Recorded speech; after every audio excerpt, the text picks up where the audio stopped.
Je peux pas leur montrer ça, c'est complètement dégueulasse. Bienvenue dans cette nouvelle vidéo où je vais explorer en profondeur la nouvelle Anycubic Cobra 3 Combo. Une imprimante qui promet de révolutionner votre expérience d'impression. Dans le monde de l'impression 3D, chaque modèle apporte son lot de nouveautés passionnantes. Et la Cobra 3 Combo ne fait pas exception. Je tiens à remercier Geekbuying de m'avoir fourni cette imprimante dans le cadre de notre collaboration. C'est grâce à eux que je peux vous présenter cette imprimante en détail. Si vous voulez vous la procurer, vous aurez le lien dans la description et en plus de ça, un petit code promo exclusif. Aujourd'hui, nous allons découvrir ce que cette imprimante a à nous offrir en termes de design, de performance et surtout de fonctionnalité. Que vous soyez un professionnel de l'impression 3D ou simplement un novice curieux, cette vidéo est faite pour vous. Je vais commencer par vous montrer ce qu'il y a dans la boîte. Ensuite, je passerai en revue ses caractéristiques techniques. Vous découvrirez aussi comment la Cobra 3 Combo simplifie le processus d'impression avec ses fonctionnalités avancées telles que le nivellement automatique et la connexion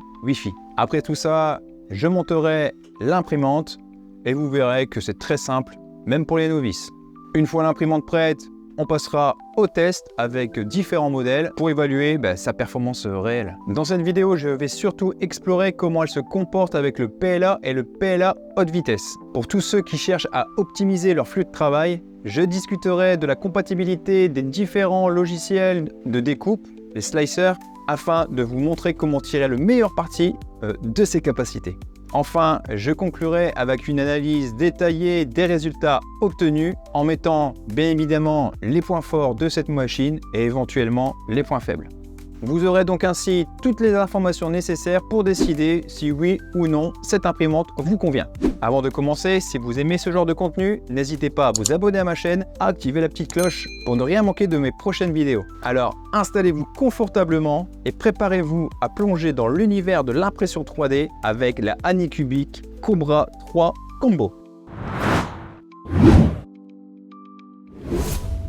Commençons par le déballage de la Anycubic Cobra 3 Combo. Je ne l'ai pas filmé, mais dès qu'on ouvre la boîte, on constate immédiatement la qualité de l'emballage. Attendez-vous quand même à recevoir un colis de 18 kg. La machine est protégée par de nombreuses couches de mousse, garantissant une arrivée en parfait état. Ce soin apporté à l'emballage est signe de la qualité globale de l'appareil.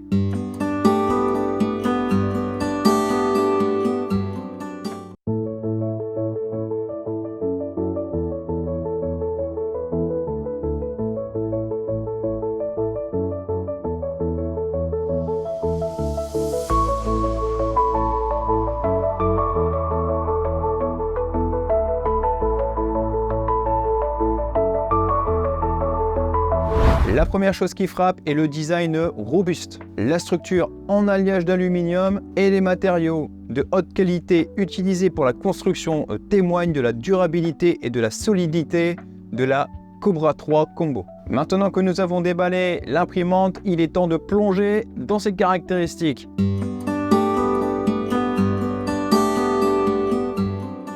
La Cobra 3 peut atteindre une vitesse de 600 mm/s.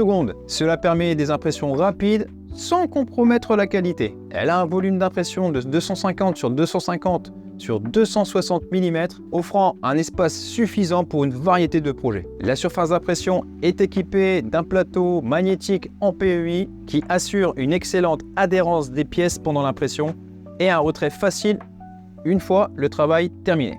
Le système LeviQ 3.0 rend le nivellement du plateau très simple. Il ajuste automatiquement le décalage de l'axe Z, ce qui simplifie grandement la calibration. Plus besoin d'utiliser la bonne feuille de papier, ce qui pouvait, et il faut l'avouer, pouvait rendre les réglages imprécis. La température de la buse peut atteindre un maximum de 300 degrés. Le plateau, quant à lui, peut atteindre un maximum de 110 degrés, ce qui permet une bonne adhérence pour les matériaux les plus exigeants. La Cobra 3 est équipée de la connexion Wi-Fi, permettant la gestion à distance de vos impressions. Elle dispose également de 2 ports USB, un pour y brancher une caméra, un autre pour y mettre la clé USB qui est fournie avec. Avec un design optimisé des ventilateurs, atteint rapidement sa vitesse de travail qui est de 7000 tours par minute, garantissant un refroidissement efficace des modèles imprimés. Comme ça se fait de nos jours, elle comprend le capteur de fin de filament, la reprise de l'impression après une coupure de courant, assurant une continuité de vos impressions sans faille. Le boîtier multicouleur ACE Pro.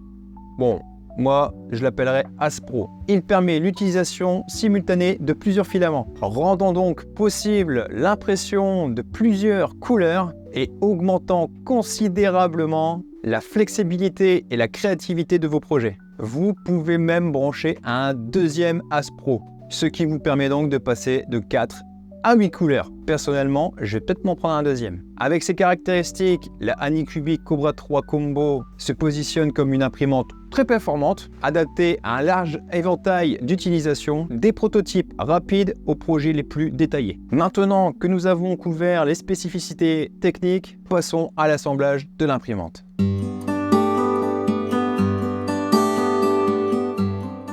L'assemblage est une étape cruciale, mais Anycubic a fait en sorte que ça soit vraiment facilité pour tout le monde, et même pour les débutants.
Et c'est terminé, rien de plus simple. Après avoir branché l'imprimante et l'ASPRO, on les met en route.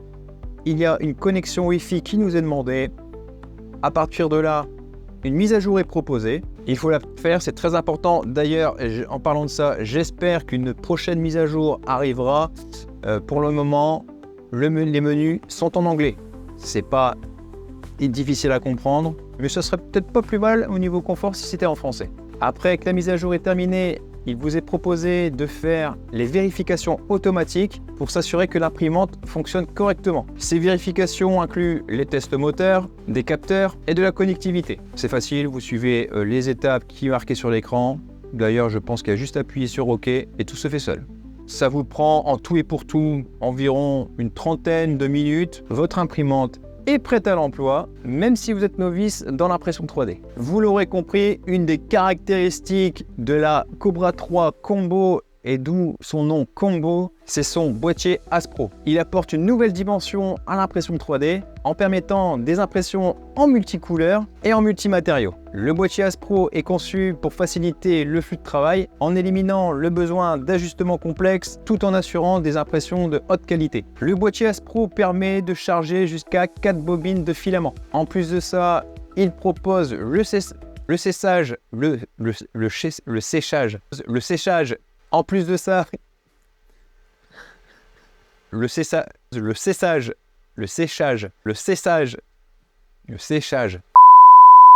En plus de ça, il propose le séchage du filament, ce qui vous permet donc d'enlever l'humidité et en plus de ça d'avoir de plus belles couleurs. L'ASPRO est équipé d'un lecteur RFID pour les bobines de filament Anycubic, ce qui permet d'adapter automatiquement les paramètres d'impression et de gérer efficacement les bobines. La puissance du double système de chauffage PTC jusqu'à 200 watts fait circuler efficacement l'air et maintient une température constante jusqu'à 55 degrés, ce qui garde le filament sec à tout moment. L'impression et le séchage simultanés peuvent durer jusqu'à 24 heures. Au-delà, l'impression continue quand même. L'Aspro est doté d'un système qui détecte les obstructions de la buse. Si une obstruction est détectée, l'impression est arrêtée et une alerte vous est envoyée sur votre téléphone. L'Aspro distribue le filament individuellement à travers 4 tubes. Il prend en charge le chargement et le déchargement automatique. Allez, je vous embête plus avec l'Aspro, maintenant on passe au test. Allez, c'est parti.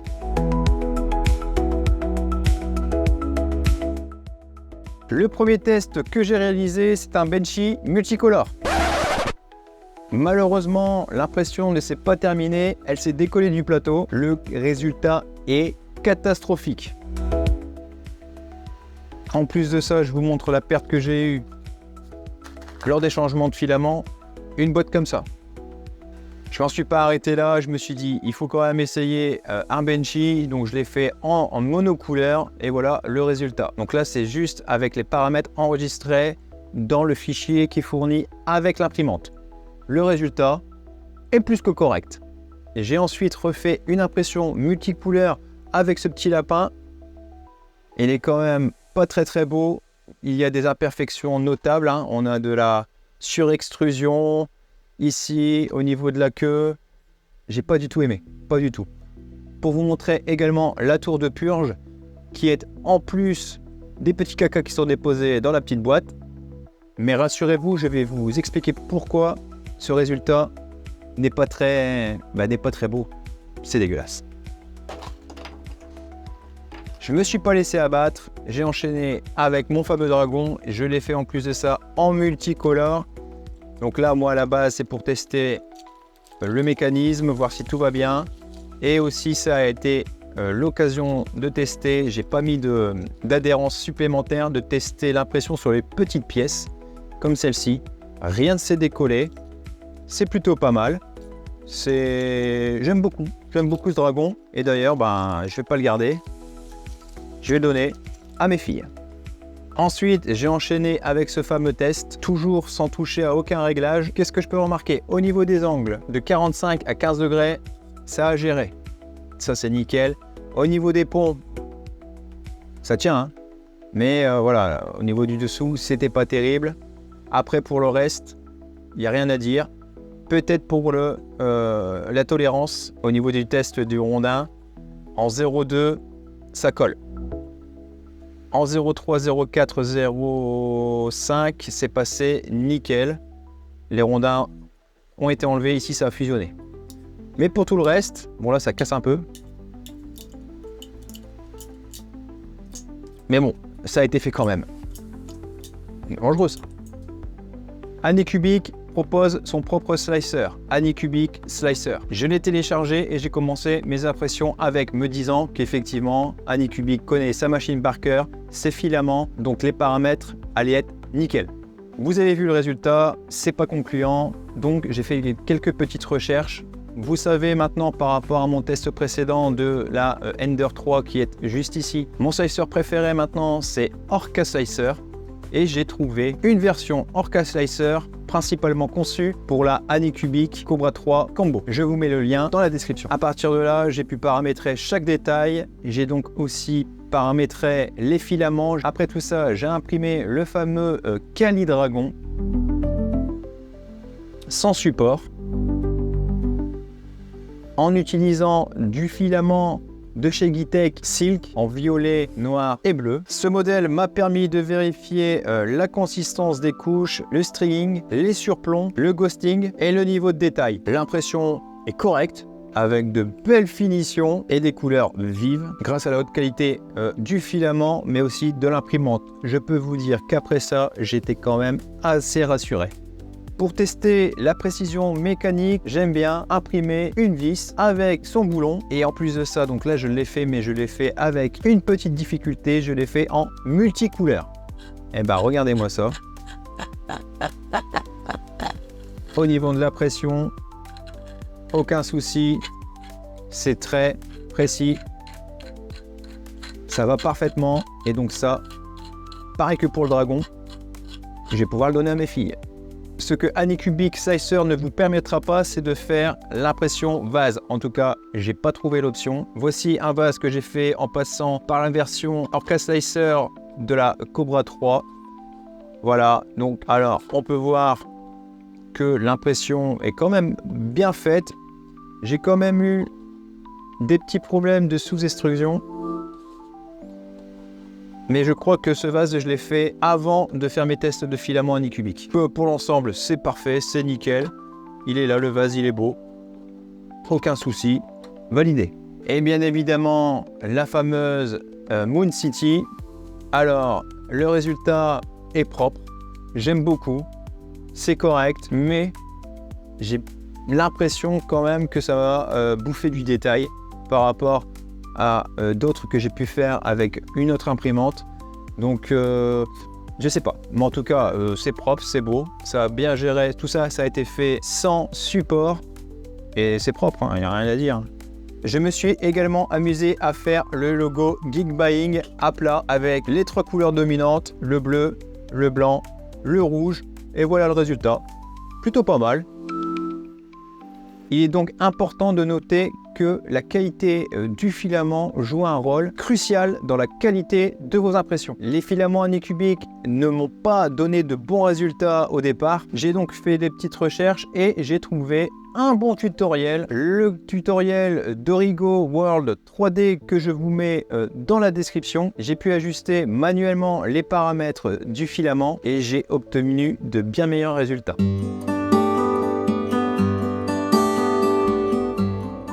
En ce qui concerne les slicers, Anycubic Slicer vous permet de gérer directement votre imprimante depuis son interface, mais il ne tire pas pleinement parti des capacités de la machine, ce qui conduit à des imperfections. Enfin, ça, c'est mon avis. Orca Slicer, en revanche, permet de paramétrer chaque détail, améliorant considérablement la qualité de vos impressions. Cependant, il est important de noter que l'envoi de l'impression via Orca Slicer est un peu plus complexe. Je vous explique. Il faut transférer le G-code que vous aurez généré d'Orca Slicer via l'interface web, donc dans le cloud Anycubic.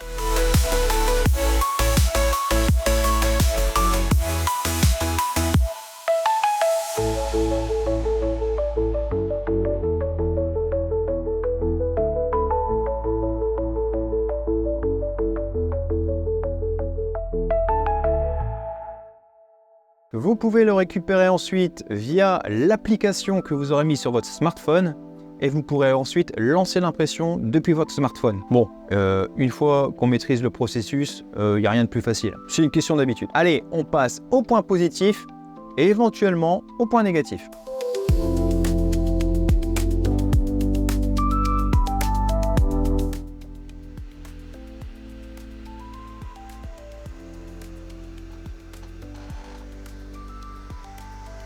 Oh!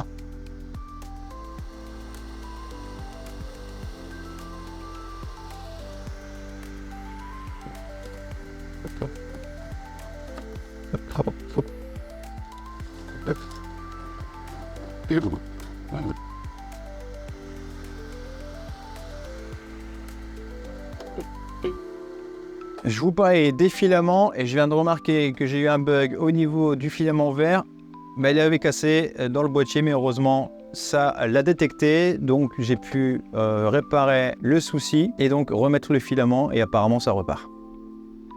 Justement, il s'agit du nouveau Benchy multicolore que je refais après les réglages. Si vous voulez voir le résultat, je vous invite à aller visiter ma page Instagram et de vous abonner. Je mettrai le résultat du Benchy multicolore. Apparemment, ça repart.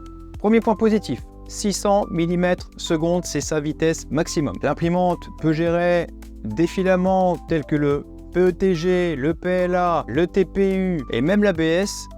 Bon, après, c'est pas une imprimante fermée, l'ABS, c'est un peu plus difficile. Le système LeviQ 3.0 qui permet le nivellement automatique, vous n'avez rien à faire. J'avais noté également En point positif, les coupures de courant, la reprise après les coupures de courant et aussi après le manque de filament. Bon bah là j'ai eu l'exemple en direct, hein.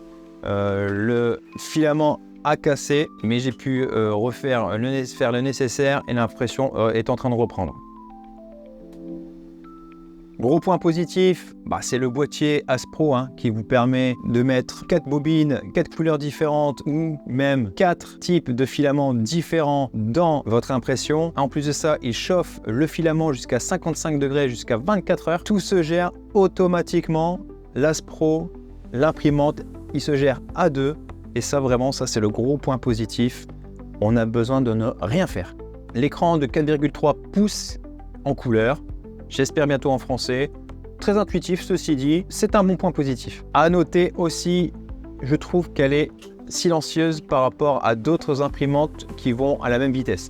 Elle est très silencieuse. Ça, je pense qu'on peut le garder dans un bureau. Les 2 ports USB, j'aime beaucoup. Certaines imprimantes, même la plupart, vous avez un seul port USB. Donc c'est soit vous branchez une caméra, soit vous branchez une clé USB. Là, vous avez 2 ports USB, ce qui vous permet donc de brancher la caméra et la clé USB. J'ai quand même trouvé un point négatif à cette imprimante, mais ça ne la concerne pas, c'est sa dépendance au slicer Anycubic. C'est un peu complexe, comme je vous l'expliquais, de passer par un autre slicer. Une fois qu'on maîtrise, pas de problème, mais je trouve qu'elle est très dépendante pour le moment de Anycubic Slicer.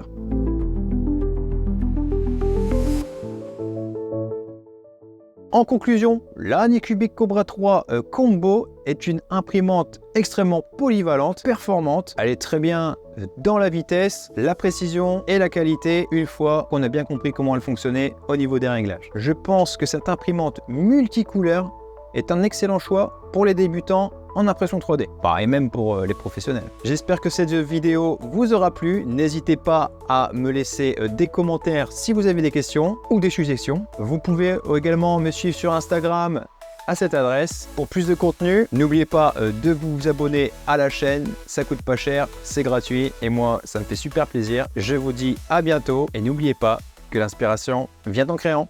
Allez, ciao!